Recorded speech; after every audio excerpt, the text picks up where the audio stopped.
Okay, so hello everyone, and thanks again for joining. I can see a few more people are still entering while I'm getting started here. So just thanks for attending.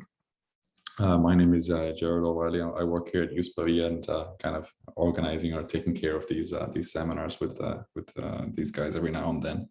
So these are seminars that we organize here in Pavia at IUSS, or the Rose Center, let's say. And they just give the opportunity while we're still coming in and out of lockdowns and various restrictions. We can kind of keep up and have some students give some presentations on their work and some of the research they've been doing. Just a note that all of these videos are recorded and available online. So if you in the various links and so on, you can find these videos and the slides as well on YouTube.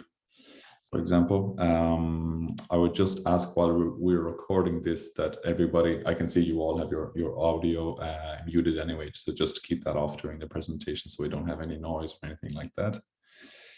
The presentation should be less than 1 hour, so well, at least I hope so. I would ask Volkan to keep it at less than 1 hour, so we should have let's say an extended presentation and some time for questions and discussion afterwards. So we'll open up the floor to that.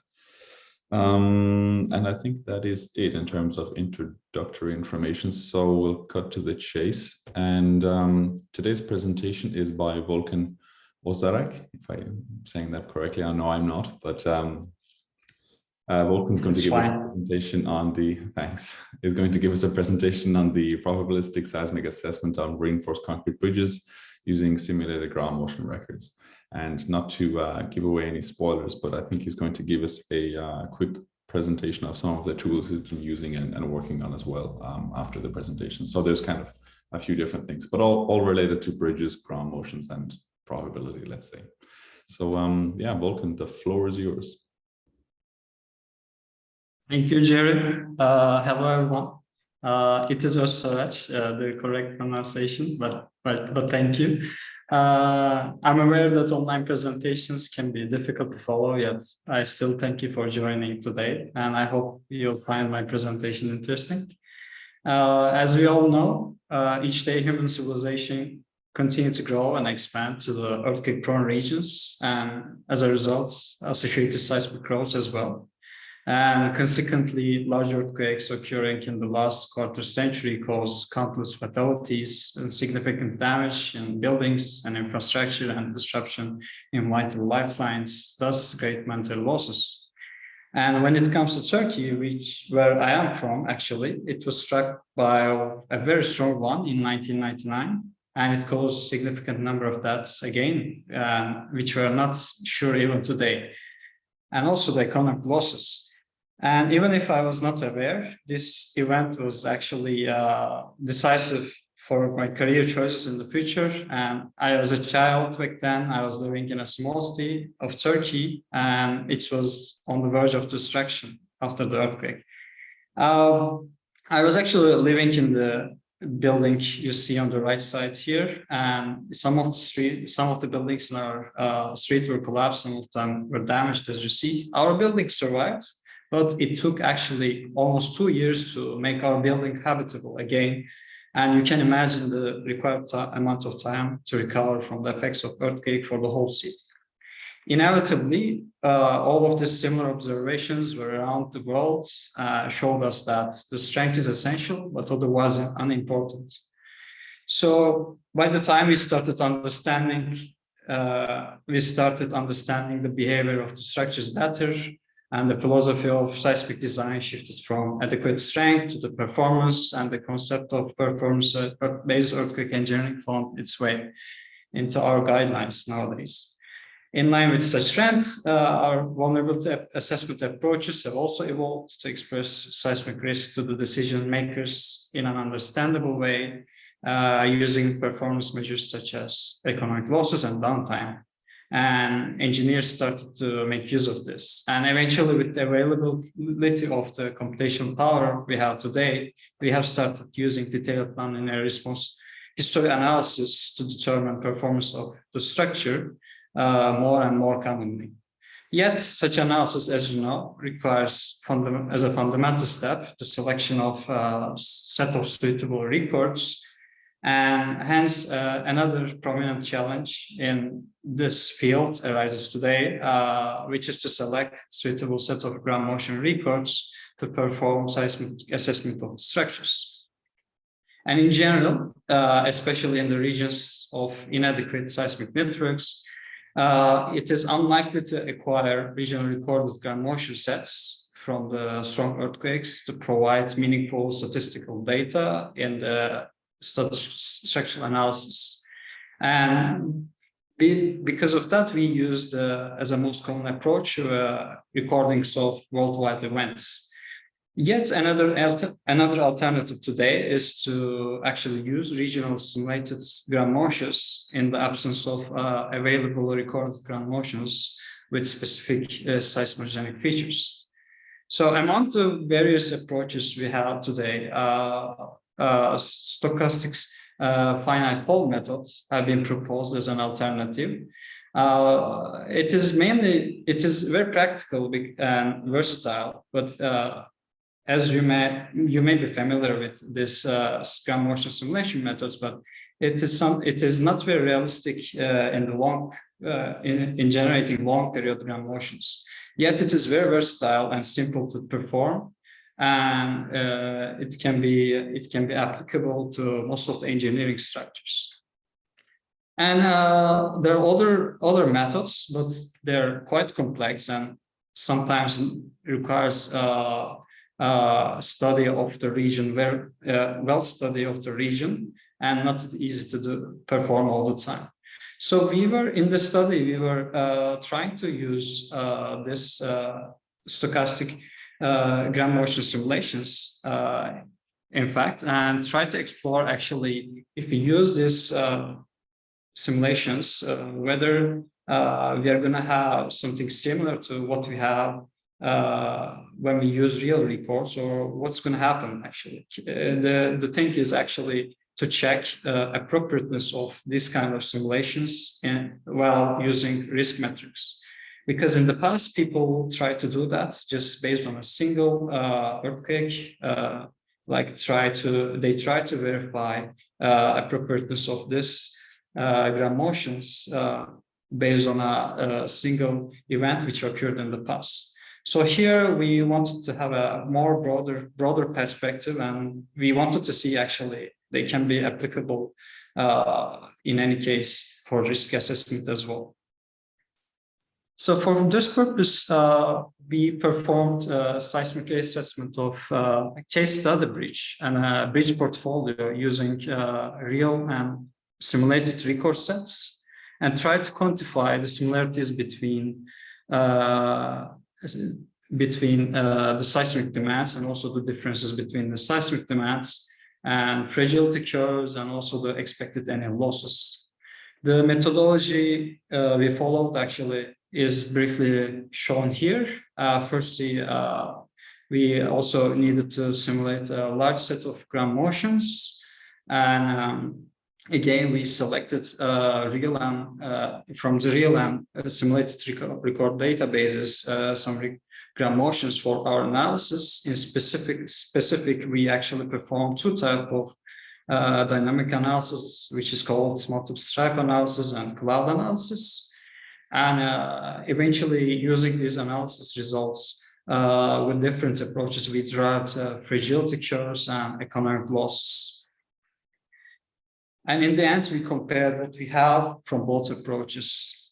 So, as I said earlier, the case study for this work focuses on both individual real existing bridge, which is reinforced concrete and located in Italy, in the province of Cingoli, and a bridge portfolio, which is obtained from a statistical manner from another study, actually.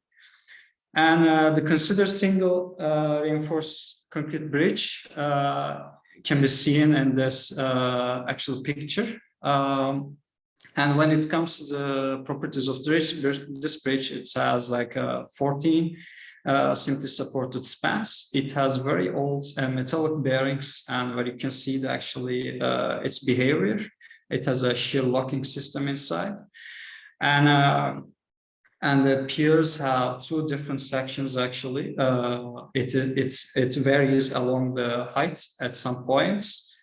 And we actually created the structural models for this bridge, and also the bridge portfolio that we have in OpenSea's Pi environments. And I'm not going to go into more detailing with regards to the modeling, but as you see, we have used fiber-based force beam column elements, and with 5 different integration points, and for all of the bridge models.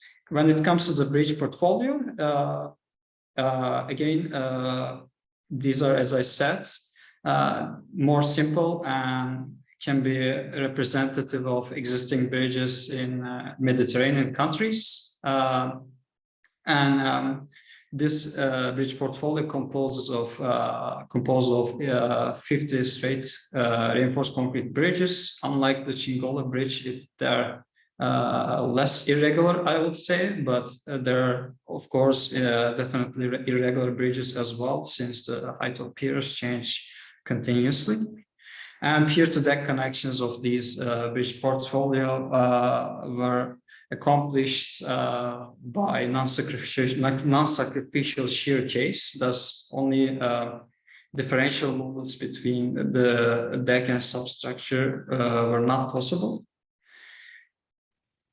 And when it comes to the simulated ground motion data set, if we actually, this study was a continuation of previous studies. The ground motion data set was first initially, this regional parameters for these simulations were validated in another study in 2010 in Uran and Askan, and we selected for this study the same region, since we had already the validated parameters that we can use for our simulations.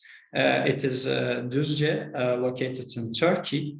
This region had previously 7.1 magnitude of earthquake in the past.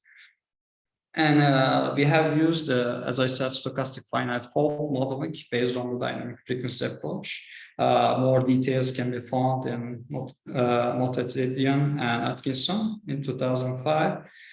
Basically, here you can see the amplitude spectrum derived according to this modeling approach. And simulations were performed based on several magnitudes that you see here, and also the 2 different sites that we have considered. And in total, we had, as you see, 5,920 records. And I must also state that according to this method, instead of having 2 components or 3 components, actually, you only have 1 horizontal component, which is, as I said, rather, which makes our life easier, actually. So when it comes to the record selection part, as I said, we have 2 different dynamic analysis procedures followed, and one of them is the multiple stripe analysis, which is, as you're familiar, which is a method. The stripes of structural response values are obtained by subjecting structural model to a suite of ground motion records that are selected and scaled to multiple levels of selected intensity measure. And since the bridge structures, by the nature of their dynamic characteristics, usually do not have a single predominant period in the transverse direction, which was the analysis direction that we have considered in this study, especially when these structures have actually a significant number of spans. All typical intensity measures like PGA may not be suitable. And this was actually taken into account in some other studies and very well shown. And for that reason, we have selected average SA as an intensity measure by considering an appropriate period range separately for the bridge portfolio and the Chingola bridge. For Chingola bridge, relatively wider period range was used since the bridge was pretty irregular and there were many different modes and the fundamental periods were relatively high. The range is 0.6 to 2 seconds. In case of bridge portfolio, we stick to a same period range, which is 0.1 to 1 seconds for the whole bridge portfolio actually. And the reason behind it, as I showed in the previous slides, the estimated periods are within range of the range in this scenario. So, as I said, we have selected 9 intensity measure levels following the disaggregation and the seismic hazard results. Based on these 9 intensity measure levels, we have used FGSA-based condition spectrum to select the recourse. And here, actually, you can see in I think for bridge portfolio at return periods of 4,975 years, you can see the result selections for both really real and simulated recourse sets. And what you realize when you look at this in the beginning, and this was actually on purpose, I saw that when we go into very high hazard levels and high return periods, actually, we see that the ground motion selection, when we perform the ground motion selection, the matching is not perfect at these levels, but rather we have much better matching in the lower levels when we consider as a base the regional simulated ground motion database. Then for the cloud analysis, of course, the selection was different, and to have something comparable, in the end, we decided to make a scenario-based ground motion selection. In this way, actually, both the variability in our set of recourse in the real ground motion case and the simulated ground motion case gonna be the same, and the results can be comparable. As you know, the cloud analysis yields cloud of responses rather than stripes, unlike a multiple stripe analysis. Hence, in this case, actually, the ground motion selection is the results that we are going to obtain is much more sensitive to the ground motion selection. And I must state that here we have used only unscaled recourse. So when it comes to the derivation of fragility curves upon carrying out the dynamic analysis, in this study we have considered 4 different damage limit states for piers and 3 for abutments. Basically, the collapse is assumed to be occurring only in the case of in case a pier fails. And we consider the damageable components as piers and abutments. So this is just an example of a damage model that we have adopted in this study. As you see, we consider in piers both shear and flexural failures. And based on multiple stripe analysis results, when we carried out this study, we stick to the actually FEMA P58 procedure, which is originally proposed for the buildings, then also adopted also for the bridge structures. And in this case, we have 3 different uncertainties, which is coming from the modeling capacity, and record-to-record variability comes from the dynamic analysis itself. So we derived our fragility curves using the maximum likelihood estimation, and we have used a lower bounds approach while deriving the fragility curves.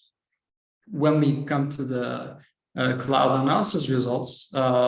In this case, we just wanted to actually observe, focus on effect of record-to-record variability, since cloud analysis is much more sensitive to the selection of gram motions. And in this case, we did not consider any other variability basically while performing our calculations. And here, basically, we performed linear regression to derive our probabilistic seismic demand models. And in the cases where we have occurrence of collapse, or I would say occurrence of instability problems where peer drift ratio goes beyond 10%, we perform logistic regression to avoid any bias. So, as I said, again, we stick to the two different approaches while estimating the direct losses. And these are structural level approach and component level approach. And by definition, for structural level approach, we have used results of both analysis approaches that I have described before. And in case of component level approach, we have used only the results that we have obtained from multiple stripe analysis. And as it was done in the past studies on gram motion simulations, which utilize either goodness of fit criteria or statistical hypothesis testing methods to evaluate similarity between intensity measures on engineering demand parameters obtained when using simulated and recorded accelegrams of historical events. We wanted to do something similar to discuss the validity of gram motion simulations, actually. And for such purpose, we use statistical hypothesis testing methods to actually to validate these gram motions. And for that purpose, we have decided to select as a parameter maximum peer drift ratio, and we have calculated residuals using this parameter, and we have tested whether these residual distributions are always whether these residual different distributions are different or not according to the statistical tests that we have performed. We also calculated model bias and standard error, as you see in these equations, which is gonna tell us actually whether simulated gram motions resulted in greater peer drift ratios or not, and whether these results are actually there's a great dispersion in these results or not, actually. And again, for statistical testing, as I said, we have used two different tests, and while interpreting the results, we stick to the common approaches, which means that as a result of the statistical test, the p-value you obtain, if it is smaller than 0.05, we basically reject the null hypothesis, which is here. The difference is the significant. And again, if variables is marginally different, significant, we have another range that you see here, 0.05 and 0.1. And if again the results, if the p-value this should be bigger, I think it's my mistake. I'm sorry for that. There's no evidence to reject the null hypothesis, and thus the seismic demands obtained from both record sets should be similar, and they do not show excessive discrepancies. So when we come to the results, first, I'm going to present what we have obtained for the Chingola bridge. When we look at fragility curves, we see that the structure seems to be more fragile if the simulated recourse are used, which somehow tells us that actually using simulated ground motion sets results in slightly higher demand values. And when we go and check the residuals and also the bias that we have coming here, we see that actually at the higher return periods, this becomes much more visible. But also in the loss curve, resulted loss curve, this becomes much similar again. And the distribution of the residuals, we see that. And when we look at the p values, we see that actually at this range, the null hypothesis is rejected, and we see that the distribution of the residuals are much different than each other, which tells us that in the end, at the higher periods, for a structure with relatively higher periods, the ending results could be different. But still, when we consider whole performance of the structure in a metric like expected annual loss ratio, they are not so different, regardless of the approach that we are using. Like here, C refers to the component-based approach, and S refers to the simplified or structural level approach to estimate the losses.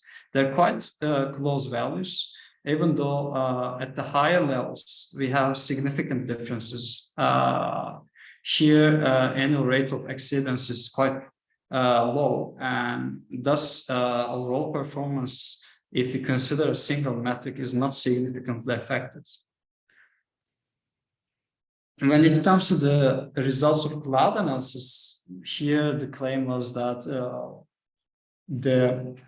because it is much more sensitive to the recourse selection, we see that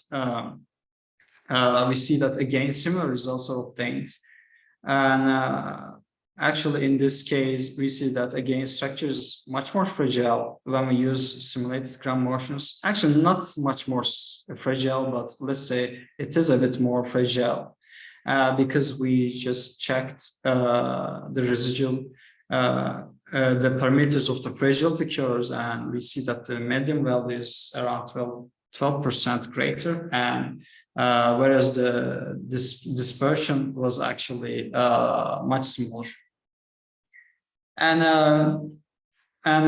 again, when we look at the statistical testing results, we see that actually the test says that in this case, when we have lots of ground motions, we picked 150 ground motions, the distribution is not significantly different in this case.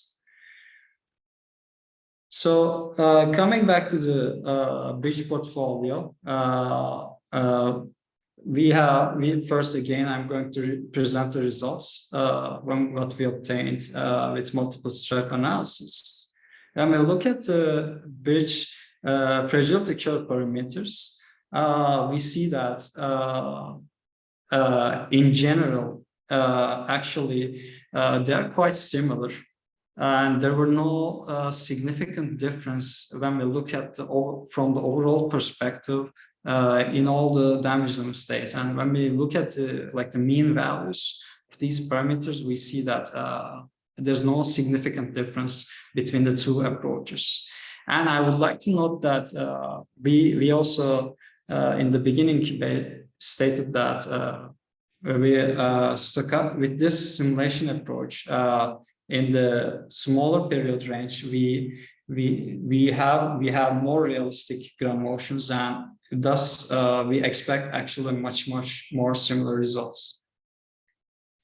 And when it comes to the losses, actually we see something very similar. Again, when we look at the overall losses individually, there's a slight differences by bridge, but considering the whole bridge portfolio, the losses are not so different, and when you get a mean value, they're almost zero, which shows that regardless of the record data set that we use, actually, if you have a structure in this period range, if you have a bridge actually in this period range, you're going to end up something similar. So again, if you continue and do the statistical tests for the bridge portfolio and check the residual distributions at each return period here, we see that they are, again, majority of the values are laid in a range which is very close to the zero, which says that the results are almost same, but they're not so different. And when we look at again higher return period values, like in the case of Chingola Bridge, we see a slight increase in the seismic demand parameters, but it is not so great as in the case of Chingola Bridge, which was the single bridge case that we have looked at. And statistical test results tells us the same, except very few cases. The resultant demand values, seismic demand values, were not so different according to the statistical test results of both approaches.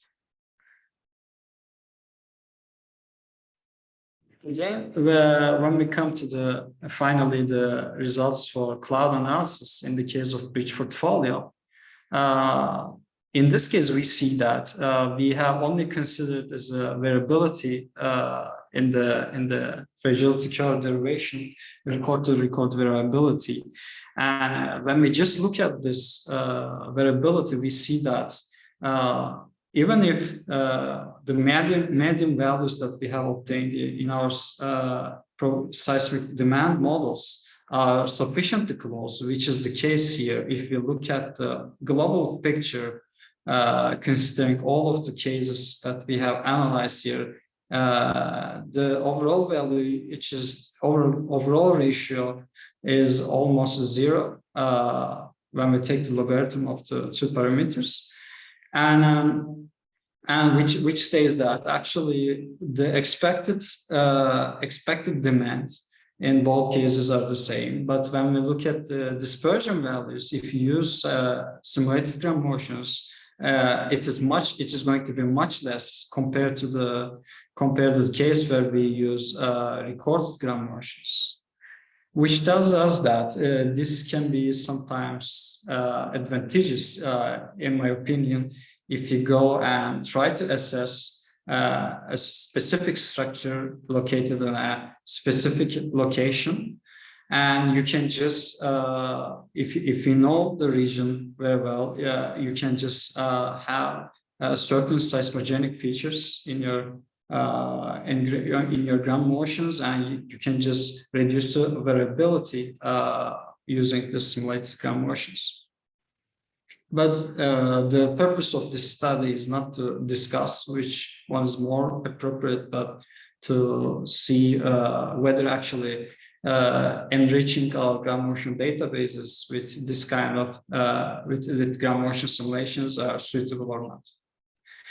And again, when we look at the expected annual loss values, if we compare them, we see that from the global perspective, when we consider all the bridges, there's no big differences. But when you look at the cases bridge by bridge, there can be a bit of some differences.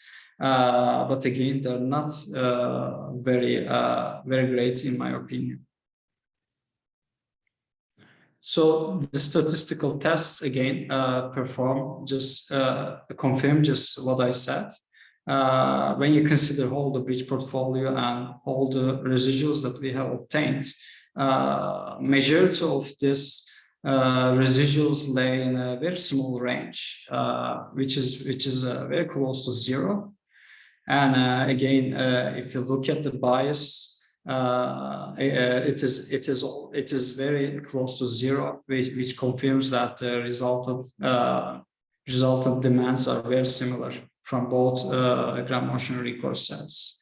And also statistical tests, as I said, confirm what I said. And most of the values, most of the cases, test results here show that p-values lay well above the range I have just estimated, which was 0.1. And hence, the results that we have, the seismic demands that we have obtained are not so very different than each other.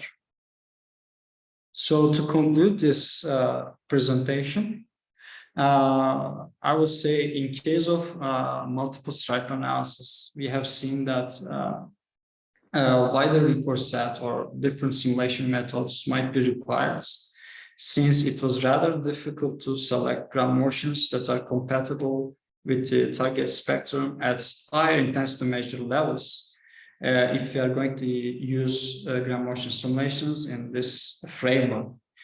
As a result, actually, we have seen that although there is no significant differences in terms of expected annual losses, in some specific cases like Chingola Bridge, where the period range is not something where the simulations from this method is not so reliable in such a period range. This can be an important issue.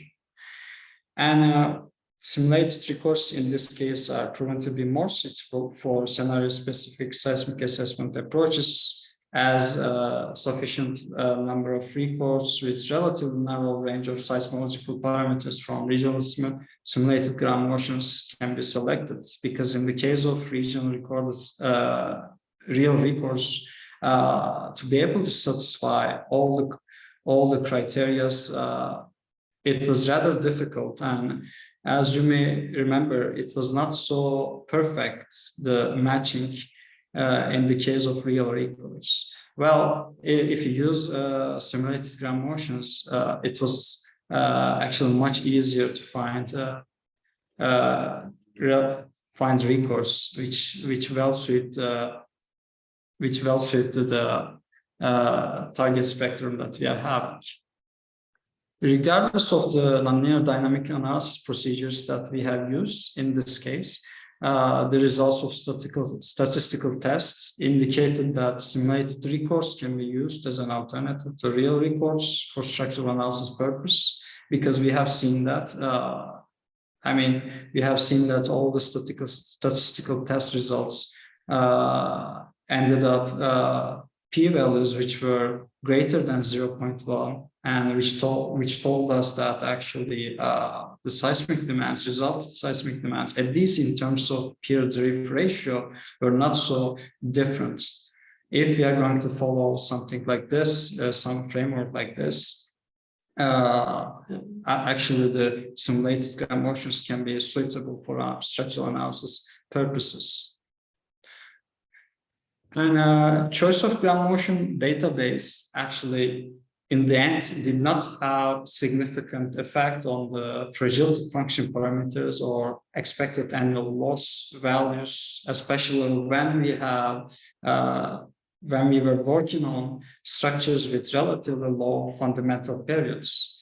And this, however, in the case of bridges with relatively higher fundamental periods, difference becomes much more significant. And as I said, this was the one of the limitations, in my opinion, stochastic finite fold method in simulated low frequency waves. And also it can be attributed to the inefficiency of the considered intensity measure for these structures, because we have used IUSS, considering that this is efficient for all of the structures, but these structures have different periods, and maybe it's not so efficient for all of the structures that we have considered.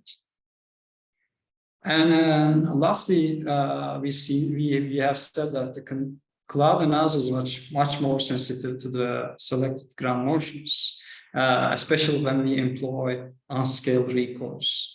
In this case, actually, we have seen that use of simulated recourse can be much more suitable particularly when the real records are hard to find for that region. If you require specific properties like a magnitude range, I would say, or a distance or site, or I would say if the structure is located in a specific site where site properties can be important.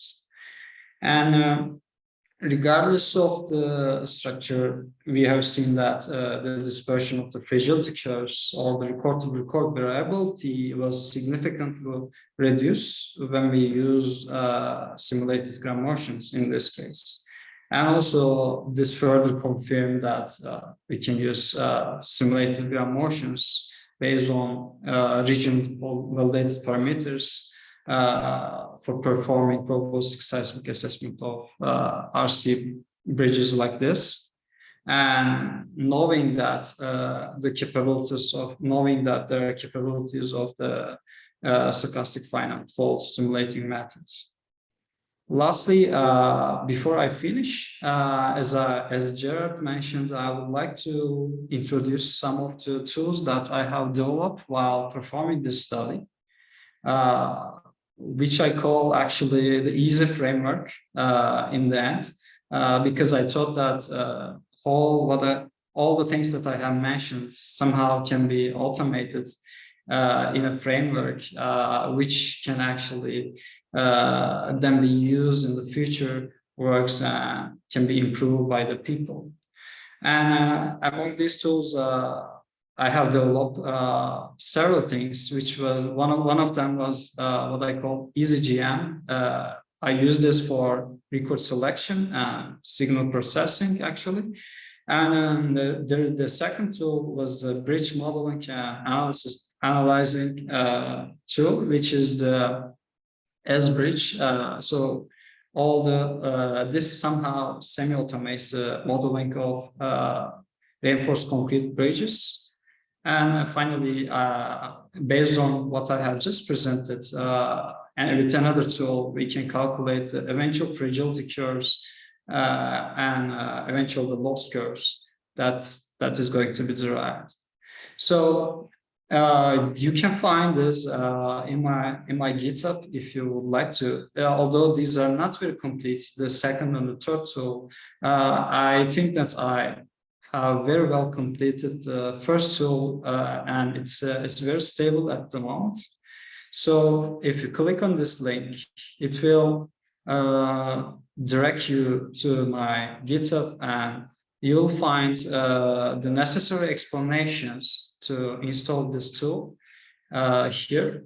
So basically, I recommend you to use Python 3.8 to avoid any compatibility issues while using this tool. So this tool is actually has very similar properties inspired from Jack Baker's tool for conditional spectrum.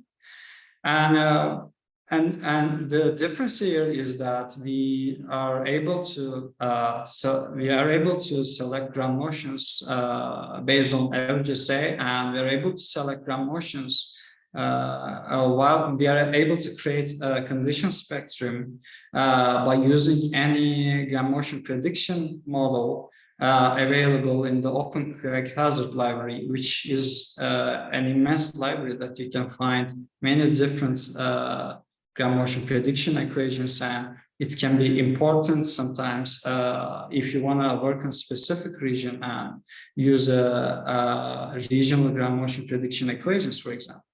And another thing is this tool, upon selecting gram motions, it allows you to actually download this records directly from two different databases, which are NGLS2 and European database 2018.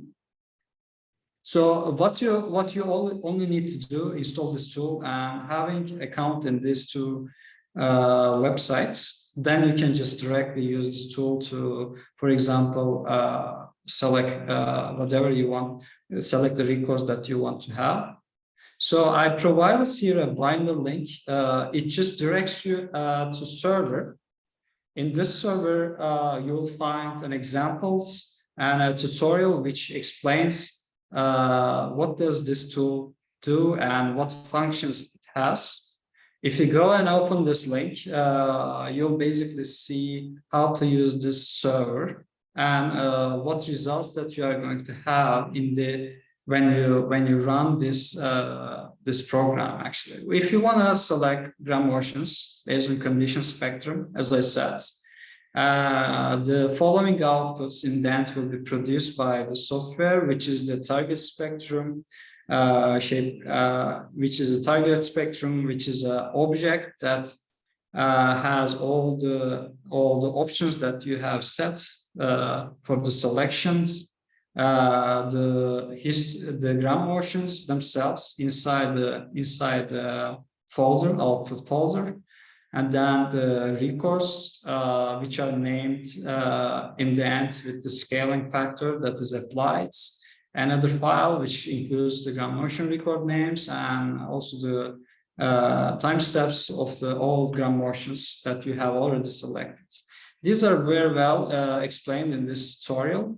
And the tool basically has three different selection options. So one is based on the Turkish code, building codes, one is based on the Euro codes.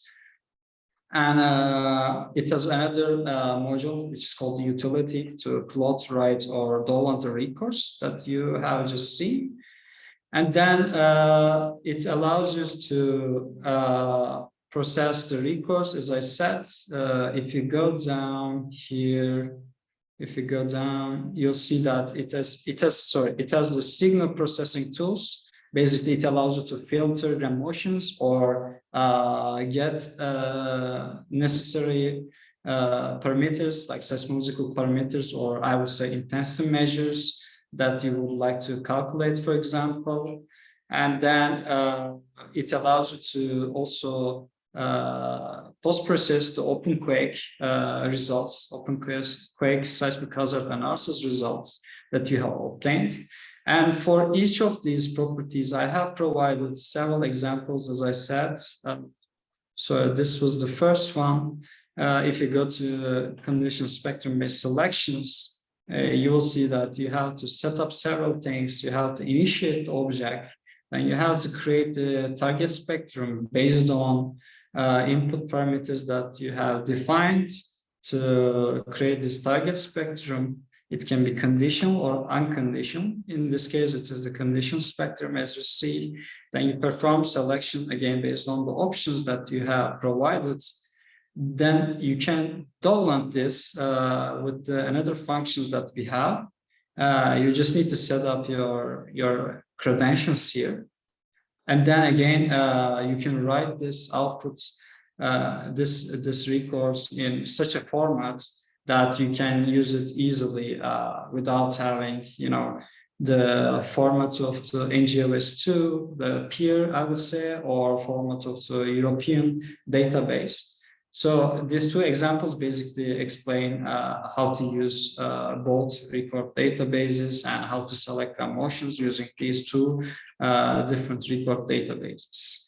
And again, the second example, I think, shows how to use it in the case of average assay. And if you go to third and fourth examples, you can see that you can select records also based on the different codes that we have.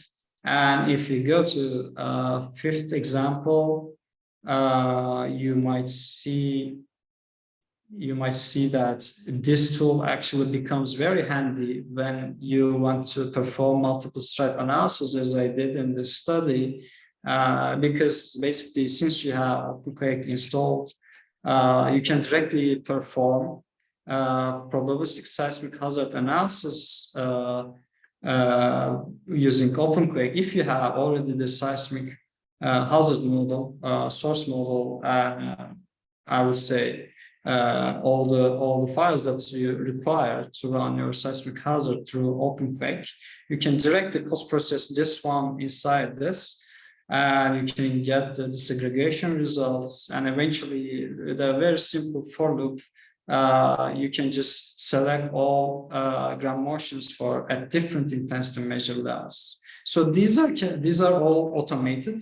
As you see, it just runs here. And you can actually run this through a server, as I showed here. You can just upload your files here, or you can directly download this into your computer. It is up to you. So this is what I wanted to say so far. I know it took a lot of time, almost an hour. I hope you enjoyed my presentation. And if you have any further questions, I'm just happy to answer them. Thank you very much. Thanks, Volkan. Very nice presentation, and also quite impressive set of tools you have. I presume you have the links and everything to all of that. This stuff you're showing. Yeah. We can get them, and I'll share them and so on. Do we have any questions or comments from anybody for Volkan? I saw there was a comment from Karim, I think. Okay. Oh, thanks for saying that. I just hope that it was this. I just had a question, but firstly, yeah, thanks for a great presentation. My question was just around the two different suites of ground motions, the simulated and the real ones. Whether you've done an investigation looking at the various intensity measures and distributions of those for the sets, particularly looking at things like cumulative absolute velocity or significant duration, just to see whether that gives sort of any additional insight into some of the findings that you've made in terms of the statistical comparison. So let me see if I understood the question. Are you asking me if I have checked whether, in terms of other intensity measures, they're compatible or not with the real records that I have selected? More or less, yeah. Yeah. Well, I actually did not do such kind of comparison in this case, but we were doing such kind of comparison. Actually, I've seen studies doing such kind of comparisons for this type of ground motion simulations. In that case, they have done this for specific scenarios where they were performing validations for the ground motion simulations. And in that case, yeah, they had quite satisfying results. But I would say one thing not quite well established in this case of stochastic ground motion simulations, which is the duration. I've seen always that to give you an insight, a significant duration of this ground motion simulations are quite low compared to the real records. That's what I can say. Great, thank you. I was going to ask you something about that as well, Volkan. Just jumping in on Matt's comment, how you were showing the differences between the simulated and the real records in terms of fragility functions, let's say. Like that there was a slight difference in the simulated ground motions appeared to be a bit more aggressive, like that they seem to damage. Yeah, I think it was a bit after. Yeah, this guy here. Yeah, so the simulated ones seem to be like have the lower medians and so on. So I was just going to ask something around what Matt said, like possibly some other parameters that you're not that you're ignoring, but just maybe relevant or could be influencing. I was just wondering I was going to ask you to go back to this slide as well to see if there was any difference between the, let's say, limit states, if the simulated records were more aggressive at higher limit states or across all of the limit states. I'm not sure how you quantify that though. Okay, maybe I was trying to quantify, yes, all the median values and the dispersion values at each different limit states from the fragility curves. This is the one I obtained from the multiple stripe analysis, I think. Yeah, in the case of, I mean, they were quite different, I would say, in the case of damage limit state 1, because, you know, the math is I mean, to reach that damage limit state is very easy, and even a small difference makes, even a small difference in the ground motions makes a big difference, maybe. But I would say, like for lower damage states, lower damage limit states, there was a quite big difference. But I cannot say actually if for bridge portfolio at least it was much more aggressive. I mean, when you look at it, it's not that aggressive actually. And only cases like in the case of Chingola Bridge, which had a quite a significantly higher period than rest of the bridge portfolio, we have seen very, very significant differences. Here, I think I have not quantified specifically for each damage limit states. I mean, I didn't get the ratio as I did previously, I think. Yeah, I think I haven't done that. Okay. But I think the main difference happens when you go into, when you have structures which have higher periods, above 1.0, I would say. Okay. Yeah, sure. Is there any other, we probably have time just for one quick comment. I need to get going, but anybody else want to ask or make a comment to Volkan? Everybody very silent. Okay, I guess not. So yeah, so thanks again, Volkan. Just to let you know, I'll stop recording now in a second, but this will all be available online with the stuff that Volkan had presented, the slides and the tools and so on. So if you have any questions, you can get in touch and follow up later on. Okay. Hopefully we'll have another one of these in the next month or so, but I'll keep you posted online or with the mailing list. Okay. Okay, so I guess that's it